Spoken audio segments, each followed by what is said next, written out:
And we forget that, there's pork sausages. Pork sausages contain bits and pieces of the lungs of the pig where the pneumonia is, and therefore it communicates that disease to the human being.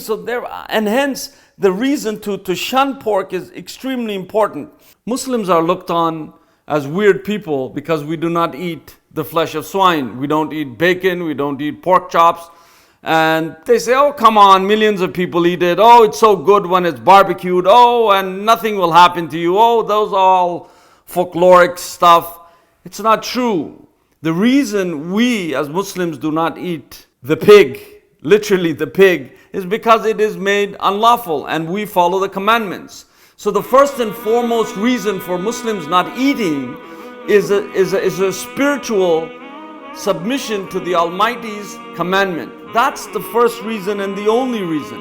But then human beings also have to know by reason as to why. Even in the Old Testament and in Deuteronomy, it is actually made unlawful. That's why the Jews do not imbibe the flesh of swine. In the New Testament, the odd thing is that the New Testament in Matthew 5, verses 17 to 19, it states, do not think that I have come, meaning Jesus, peace be upon him, is stating in the Bible itself. It says, do not think that I have come to abolish the law or the prophets. I have not come to abolish them, but to fulfill them. For truly I tell you, until heaven and earth disappear, not the smallest letter, not an iota, not a dot will pass from the law until all is accomplished. Therefore, whoever relaxes one of the least of these commandments and teaches others to do the same will be called the least in the kingdom of heaven. But whoever does them and teaches them will be called great in the kingdom of heaven. So here in the New Testament, Jesus is saying that I've come to fulfill the laws of the prophet. I've not come to break the law of Deuteronomy. I've come to fulfill it. But coming back to the point of some reasons why we do not eat pork, could be one, that the pig eats its babies. I mean, it gnaws on it. You can see it here. It's like chomping on it. And it's really disgusting. I mean, it really makes you want to throw up. It eats poop. I mean, defecation. Just imagine that after it eats this, you're going to eat this meat and call it, ooh, delicious, because you put Heinz 57 sauce on it. It just really doesn't, it befuddles the mind that one could actually eat this after watching that it eats defecation. And it eats snakes. So snakes have poison and doesn't deter the pig because it's so rancid from inside, it's so full of toxins that it can eat snakes. I mean, literally you can see here that it's eating a snake. It eats its fellow pig alive. I mean, you can just see it's gnawing on this pig that is alive, and it's having no issues with it. I mean, you don't see other animals doing that. So the idea here is that it makes you want to throw up, that you will be able to eat this kind of flesh. It eats rats. I mean, dead rats. Forget even live rats, dead rats that have been decomposed, and it eats that and it has no problem. I mean, just imagine a healthy human eating a dead rat. It would get sick very, very quickly. It eats garbage. It eats any kind of filth that actually comes its way, and it's totally fine with it. So it is basically the swine itself, the pig itself is a scavenger.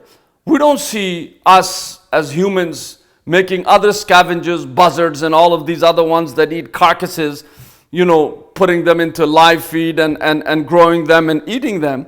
We get repulsed by them, and their feathers are all down here because God has made their neck so long with no feathers so that they can push their neck inside. I mean, they're made for a purpose. So everything is made for a purpose.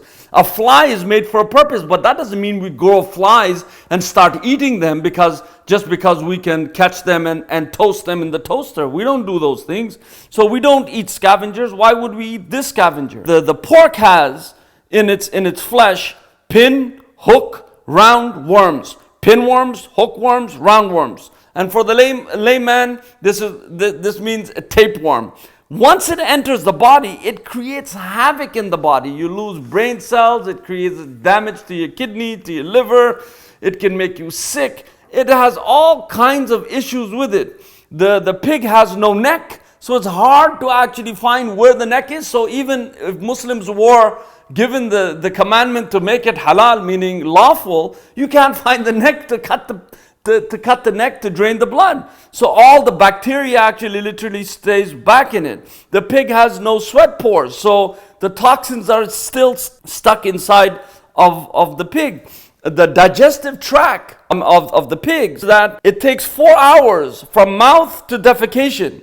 4 hours only. And every other toxin, the rat it eats, its babies, its live flesh, garbage, poop, whatever it is it eats in 4 hours. So it goes straight to the flesh itself, compared to, say for example, a ruminant like a cow. It eats only grass and leaves and it has 3 stomachs, and it takes over 24 hours in order to digest even grass. Just imagine the harmful side effects of eating the flesh of swine. The pig has the flu viruses, for example, in its lung. Usually in the summer it gets pneumonia type viruses, and in the winter the human being gets it. It's the closest thing. The anatomy is the closest to the human being. So it's quite scary, because you have the N1H1 flu, the swine flu, and we forget that, there's pork sausages. Pork sausages contain bits and pieces of the lungs